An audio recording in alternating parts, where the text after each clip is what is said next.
Good evening, everybody. Good evening. It's very nice to be with you here in the vault, this magical place known as the vault. Oh, worst case scenario. It shoots out. Oh, this one will work a little better. So I'd like to start tonight off with a plea or a request, an intense request, if you will, to the universe or maybe our collective consciousness, whatever it is that you refer to or the name that you give to that which our human perception might not allow us to perceive. It's called infinity signs in sand. Teach me to breathe underwater. Help me to score this beautifully tragic scene. Push me to bloom in cycles and spirals, awareness as my vaccine.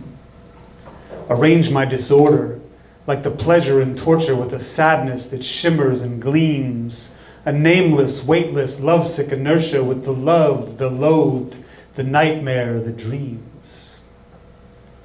Lead me to search for what's under, with the lost, the found, the addicts, the clean. Guide me into my trauma until it shines like nirvana and echoes like a spiritual scream.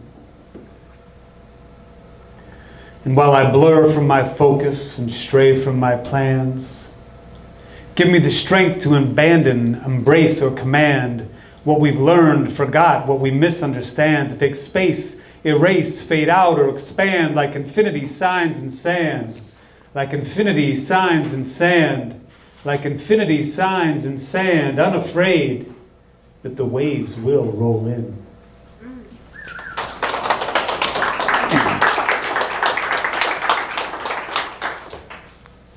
Thanks a lot. I got to work the stage a little. I did not plan that dance. So, some of you, maybe most of you, might be familiar with the singer from the Talking Heads, David Byrne. And if you ever watch his interviews, he's always saying like something that no one else has ever said as far as his perspective on music and the way that he approaches things. And there was one interview that I saw that I really liked. I just saw it or read it. And he talked about like a lot of their writing that they were doing was based on the rooms that they played. Like where they were booked or the places where they might have had a residency was directly impacting what they were creating. And that's probably occurring for a lot of us. You know, like if you come here regularly, how could you not think like, what type of shit do they like? You know, you're not gonna do the opposite of everyone you're around typically, unless you're a strange genius of some kind.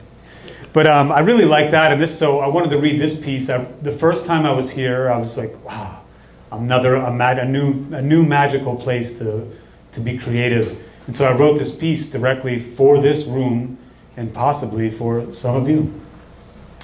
It's called A Meditation on Being a Poet and or a Slightly Evolved Attention Whore. I thought the only way to be truly honest was to dig into the depths of my own psyche.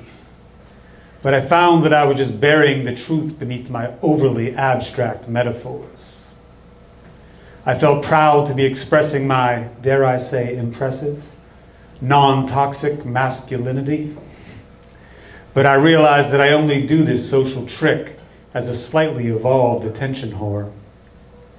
I considered my verses to be therapeutic saviors, but I noticed that I was hiding my darkest issues deep within their descriptive $3 words. And now I have to ask myself, what am I a poet for? In addition to the fame and the money, right? Maybe poetry is a needed break, a temporary escape, a mental journey to take where I get to be the driver. Maybe it allows me to see where I'm fake, review my mistakes, stabilize my anxious shakes, and call out my mind as an egotistical liar.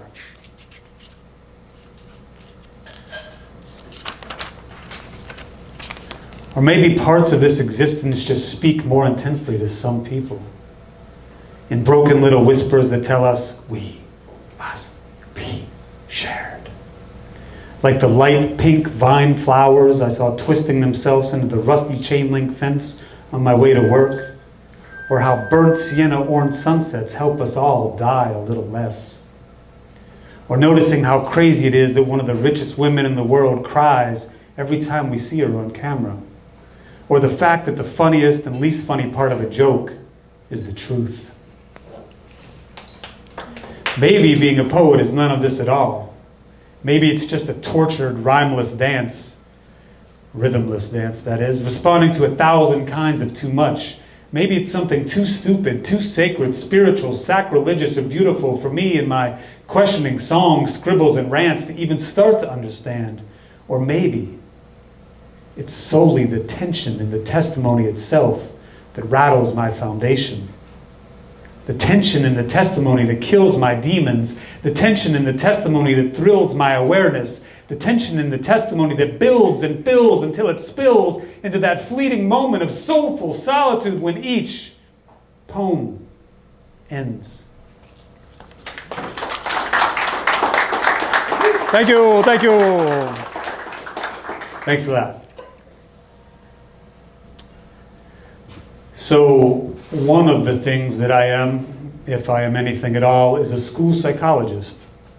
And so I've been in the mental health field in various forms for about 20 years, which anyone who's walked that realm knows that that's a place of both sacred ground and scorched earth. It's fertile in ways for creativity that is very unique to that place, and even when you're not on the roller coaster yourself, you're in the head of somebody who's on that roller coaster. So this is one of the many bittersweet true stories that come from that particular ride. It's called Andrea's Song. There's a 15-year-old girl on top of an upright piano calling me filthy names.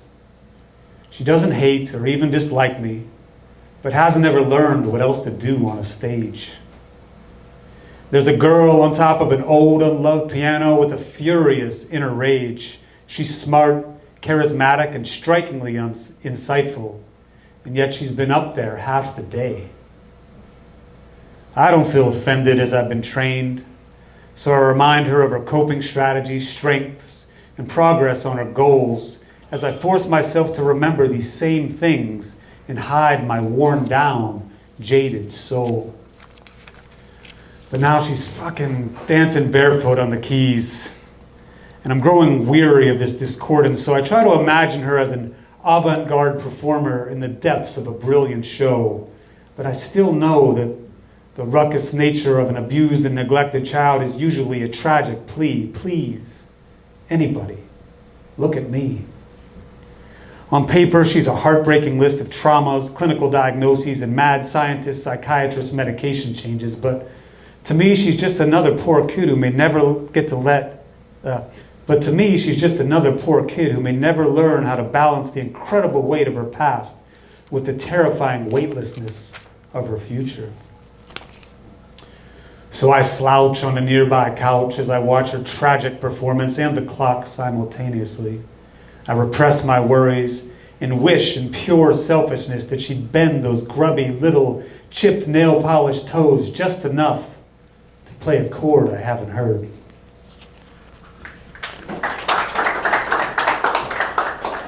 Thank you. So I have a couple pieces, 2 to be exact, with my guitar here. I am a songwriter at times and have a band called the Spiritual Motels, where we do sort of indie folk music, and my partner Amy Day and I sing harmony. But then I have other pieces that are more spoken word that I put over music or in the opposite of that. And this is one, well, let me, before I kick into that, has anyone here ever been to therapy? Oh, yeah. All right. And the rest of you are like perfectly adjusted, right? Yeah. Well, Being in the mental health world, am a believer. I think it's a powerful tool. I don't think it's an immediate good fit for everybody. I think you have to find the right person or the right group or the right setting to get that. But I do strongly recommend it. If you're not sitting there being like, I had no trauma at all. If you're not that person, then I recommend it. This came directly after a therapy session where just talking about what was going on was full of aha moments, you know, where I'm just like, I can't believe there's been this many things that have happened to me that I've not been thinking about or not noticing the depth of their effect upon me. And so this song gave me a glimmer of hope, and it came from that. It's called Turn the Searchlight In. A sunrise, a clean slate, an empty morning's in a state, a higher self, a better way, still feels in reach. The moon, the sun, the brain, the mind, the righteous path, the steepest climb, with all of us just grains of sand seeking our beach. I feel hope. And I see fields of light up ahead, for if this road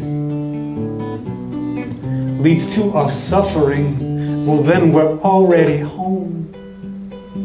So somewhere Sunday during sundown in a ghost town with your arms held out under rain clouds so dark and proud that you start to pour your consciousness, your ego's mess, your fears, your love, your lust, your stress, flood it all into the nothingness until you're sure that there's more and have hope. And see those fields of light wide and spread, for if this road leads to our suffering, well then we're already home. So when the steam from the street in the rain find a luminous fiction that tries to explain that love is a mountainous trail meant to be conquered and claimed, the dark, the light, the magic, the plain, the teller that translates the ultimate tale, transposes our heart and pierces the veil to have hope. This keeps those fields alive in our heads, for if this road leads to our suffering, well then we're already home. Yes, we are home.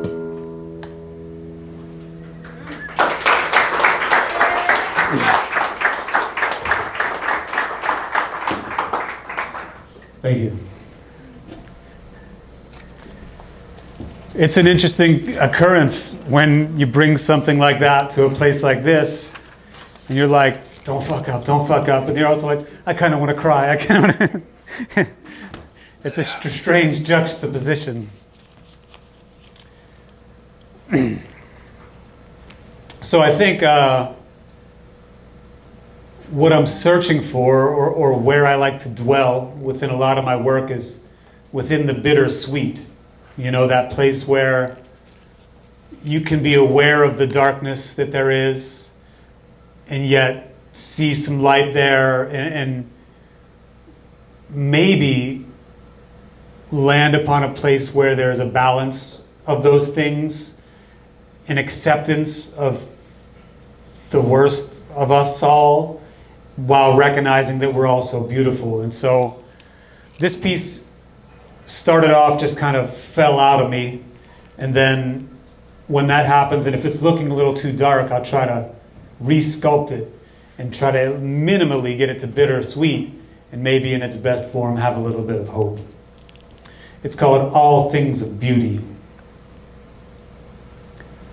The seagulls were squawking through a string section of feelings. We walked the empty beach with a pinky swear handhold under a sky that pushed down its charcoal painted ceiling. It was a morning for morning, foreshadowing our relationship's big life support plug-pull decision. And yet, we ran playfully from the waves, a subtle middle finger to our critical condition. Your giant yellow floppy sun hat was a hyper toddler at a business meeting. It was so absurdly juxtaposed that it forced me to write this poem. We were discussing our mood for breakfast food when the water hit your shoes. You didn't shiver or emotionally shatter and said, it doesn't matter. But I couldn't look up at you in what felt like an aggravated assault on truth. I picked up and immediately broke my first intact sand dollar as a mist began to fall. You said that all things of beauty are equally as fragile. All things of beauty were never meant to travel. All things of beauty are gifts that self-destruct. And my smile was a tiny tsunami.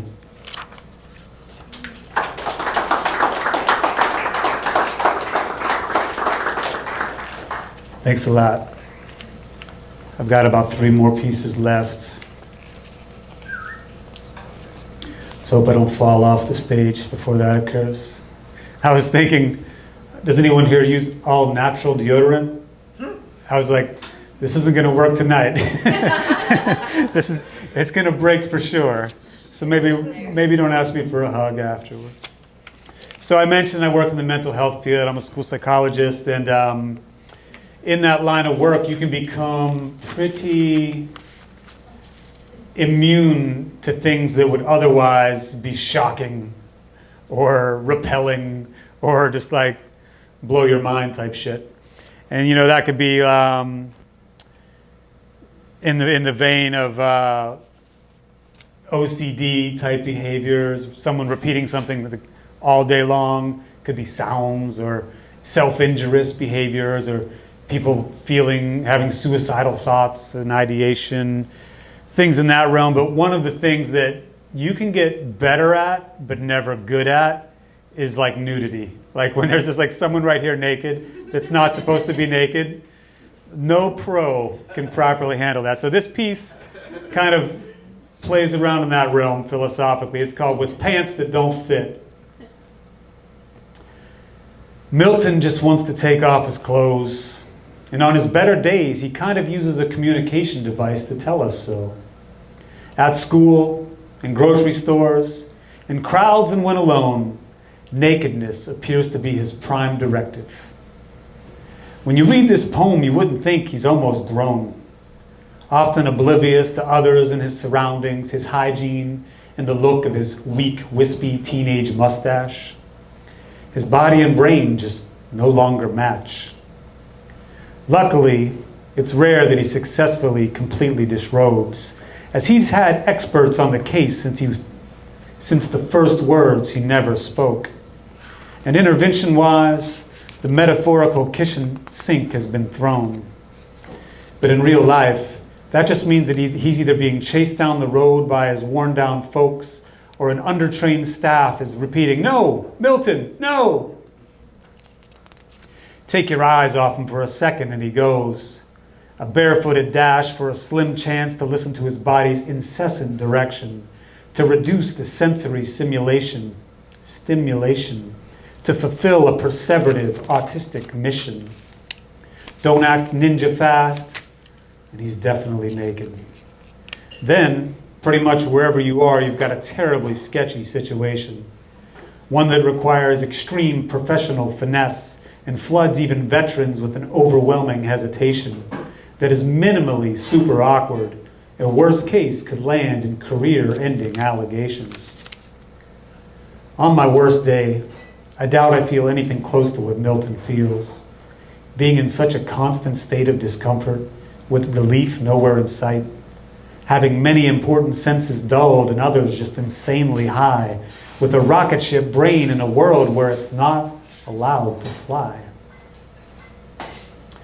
Some experts have identified the nature of these neurological differences, and I'm optimistic about this. It could help us have more scientific-based interventions and increase global awareness, but currently our best in the medical, psychological, and educational fields are in a constant battle with a kid who may just want to be chafe-free. But I've sworn an oath to keep trying, and though I lack the romance to say it's my calling, the challenge does keep me striving to solve a human puzzle, to riddle both my peers and the system, to better understand ourselves in this atypical opportunity that we've been given. But somewhere underneath this psychobabble sermon, maybe I do feel a scratch like Milton. Waking up every day and getting dressed in a strange, unnatural outfit, a fashion that learned helplessness has convinced me to stay in, a get-up that has me fearful of my own skin, not sure how to stop, maintain, or start again, while navigating an overwhelming world that I don't know how to change.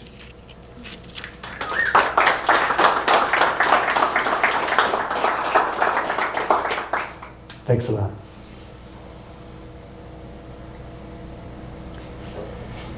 So this piece is called Your Magnificent Lifeboat. It's kind of a backhanded compliment, a sort of satirical reflection on hipster culture and those of us who might think that we're partially enlightened or fully enlightened, but really just are partially. I want to live where you live and wear your hip thrift store clothes. Drink your day-old coffee, smoke your cherry-flavored cloves. Regret your choices and change your radical swinging votes. I want to feel your panic when the liquor store is unexpectedly closed. I want to dance your no-rain dance wet and wicked slow. I want to smirk your, I know my dear, we'll get there before we go. I want to skip your support groups and burn all your parents' dough. I want to love as if it was your only hope. I want to live in your lifeboat and float in those beautiful lies. I want to shed your skin and overthrow your throne. Put on your emotional snowsuit every day before you go. I want to quit your day job and ransack your home. Tell your religious folks that you don't believe in a soul. I want to sleep through your nightlife and wine-stained clothes. Pray your pagan prayers from one of your many foxholes. I want to steal your super light carbon fiber bike and drift it down the road. I want to get inside your head and learn until your consciousness explodes. I want to live in your lifeboat and pretend it's a home. I want to feel your lover's choke. I want to write your poor me poems. I want to feel you're empty and alone. I want to shake the world you made for justifying your mistakes. I want to find the truth behind your clever smoke. I want to live in your lifeboat. I want to live in your lifeboat. I want to live in your goddamned lifeboat and cause it to capsize.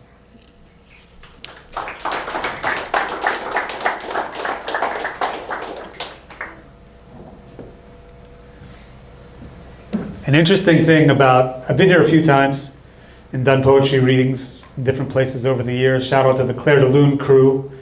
I used to read with some of you guys back in the day.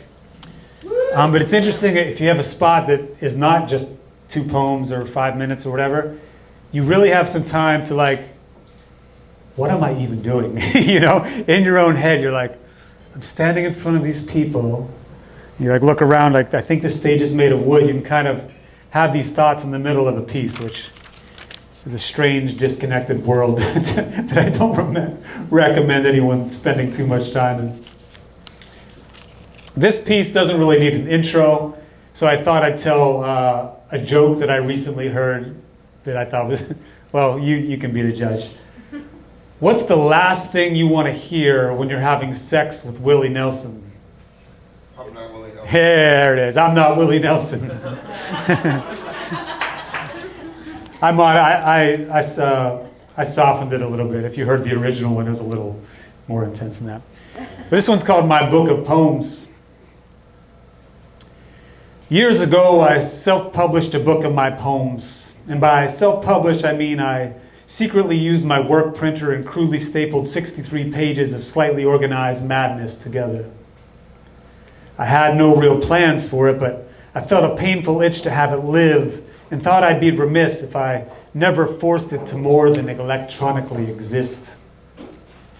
So I journeyed with this ragged collection in a coffee-stained green folder inside my guitar case for so long that I actually forgot about it, until on a trip back to Pittsburgh, PA, when it called out to me, and in a puny little poor me voice it said, "Let me live." And I was like, really? That's your voice? Anyway, I packed it, took it across the country, and let it sit through numerous dinners, forced awkward reconnections, and family events. Until after a night out with my few remaining high school friends and during a blazed, boozed, improvised basement jam at 1 a.m., it was summoned like the flowery, traumatized demon it was. So I broke it out and did a piece about helicopters flying over the Mexican-American border to a strum-heavy 6/8 jam that pushed the chemicals deeper into our bloodstream, syncopated and soared until it fumbled to the end in 4 different ways, with the kind of stupid laughter that going too hard and having no way to properly conclude a song often does. Then my stumbling friend grabbed a book and started reading another piece that was still so raw and personal that I was fight or flight embarrassed until the guitars and percussions came creeping in with a loose psychedelic folk rhythm which brought me back into my body and caused the poem to ache in a whole new way. A way where others were with me, a group ache, a strange combination of hurt and healing. And in a perfect blur, the night went on like this until it was no longer night, and this makeshift slam spun and landed as our heads spun and landed on the beds. After that night, I never saw or made a copy of that book again, and think that's all right. I think it lived a proper life. I feel like it mattered. It was brilliant, like a doomed meteor burning into the Earth's atmosphere. And isn't it rare for things that truly matter enough to burn brightly more than once? But deep down, I hope that at least one page still exists. I like to imagine it blowing free from some hillbilly fire pit or overflowing landfill, and the wind carrying it into some other troubled soul's backyard. And while they're in a wobbly plastic outdoor chair, looking at the stars, rubbing their scars and pondering their own existence, they'll pick it up, smooth out the wrinkles, read it, and know that they're not alone.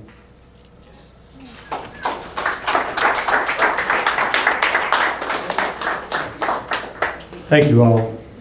I've got one more piece for you.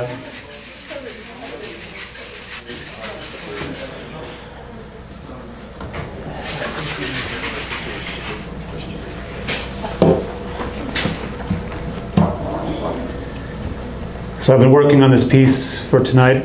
I just don't trust myself to remember it all, so I have my little cheater here.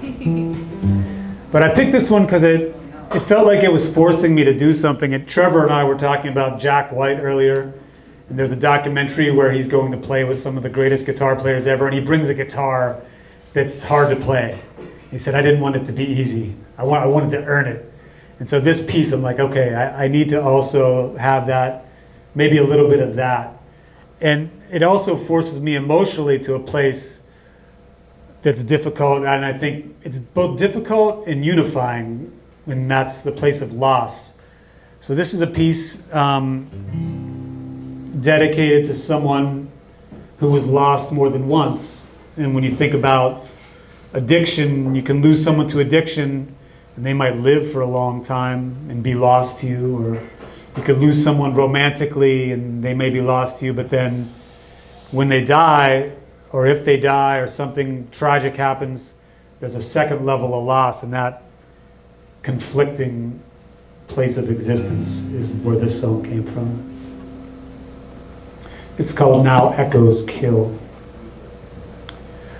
I saw in a post from one of your bros, you lost that fight that loses most. I started to choke, I couldn't emote. I just twisted up and cried. I counted the years, suppressed my fears, hid from my new love, broke my mirrors. In a flood I drowned, since no meltdown could keep you out of my conscious mind. Imagine the damage to those tortured souls who chose to stay while you steamroll without a minuscule sense of control. Not to support the system's victim, but who can deduce? But tied the noose, blame the game and the players too. When the drugs ran out, what could you do but find some terrible ways to get them? Now echoes kill.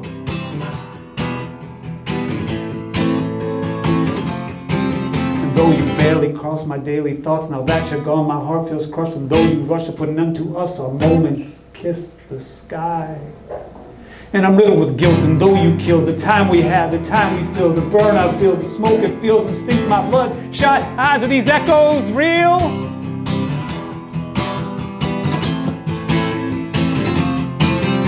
My dearly departed, we barely started, yet the flags they flew blood red. And time had burned with lessons learned, and still I feel regret. Not for the cost of what I lost or what I left unsaid. You needed help for your mental health, but your solitude instead. You needed help for your mental health, not handshake medicine. You needed help for your mental health, now everything's a shade of red. And these echoes, they kill. And these echoes, what I hid inside, it still resides and rises like shrapnel. What I hid inside, it still resides and rises like shrapnel. What I hid inside, it still resides and rises like shrapnel. What I hid inside, it still resides. You weren't supposed to be another, weren't supposed to be another, weren't supposed to be another echo. I'll leave you all with this last quote from Rumi. Do not seek the water, be thirsty.